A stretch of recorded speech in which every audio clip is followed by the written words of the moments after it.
19వ శతాబ్దంలో అస్సాం రాష్ట్రంలో గారో అనే ఒక తెగ మధ్య ఒక మిషనరీ దేవుని సువార్తను ప్రకటించడానికి వెళ్ళాడు. ఆ గారో తెగలో ఎవ్వరు దేవుని మాటలు వినేవారు కాదు. నోక్సింగ్ అనే ఒక ఆయన, నేను దేవుని మాటలు వింటానండి అంటే అతడు యేసయ్య గురించి తెలుసుకుని యేసయ్యను సొంత రక్షకునిగా అంగీకరించేశాడు.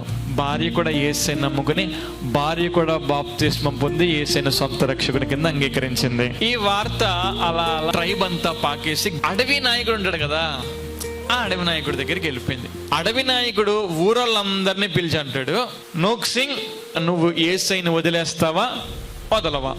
అసలు నేను వదలండి యేసయ్యని, యేసయ్య నాకు కావాలంటే, యేసయ్యని వదలకపోతే భార్యని బిడ్డల్ని చంపేస్తామంటారు.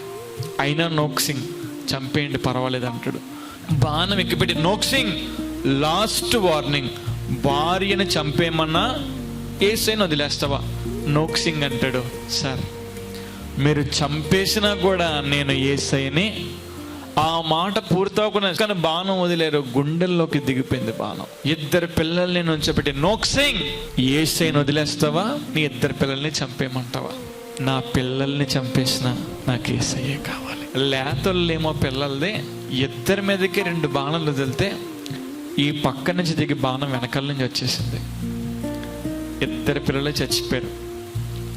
నోక్సింగ్ ఆఖరిగా అడుగుతున్నాను, యేసయ్యని వదిలేస్తావా?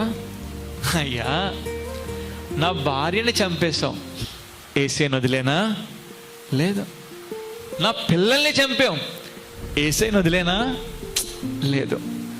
నా కళ్ళ ముందు వారి ప్రాణాలు పోతే ఒకటి, నా ప్రాణం పోతే ఒకట? నా ప్రాణం పోయినా యేసయ్యని వదలనండి అంటాడు. ఆ మాట పూర్తయింది. ఒక్క బాణం వదిలేడు, నోక్సింగ్ చచ్చిపోయాడు. ఆ గారో ట్రైబ్కి సంబంధించిన నాయకుడు అన్నాడు కదా, అసలు ఏంటి ఎంత పిచ్చిగా ఉన్నాడు అని చెప్పి ఆ యేసయ్య గురించి తెలుసుకుని ఆ గారో ట్రైబ్లో వీళ్ళ తర్వాత యేసయ్యను ఎవరు సొంత రక్షకంగా అంగీకరించారో తెలుసా? ఎవరైతే బాణం వేసి చంపేశాడో వాళ్ళందరూ యేసయ్యను సొంత రక్షకుని కింద అంగీకరించేశారో. అంటే ప్రియ దేవుని బిడ్డలారా, ఆయనకి పిరిగితనం లేదండి. యేసయ్య కోసం నిలబడే ధైర్యశాలైన మనకు అలాంటి ధైర్యం ఉండాలి.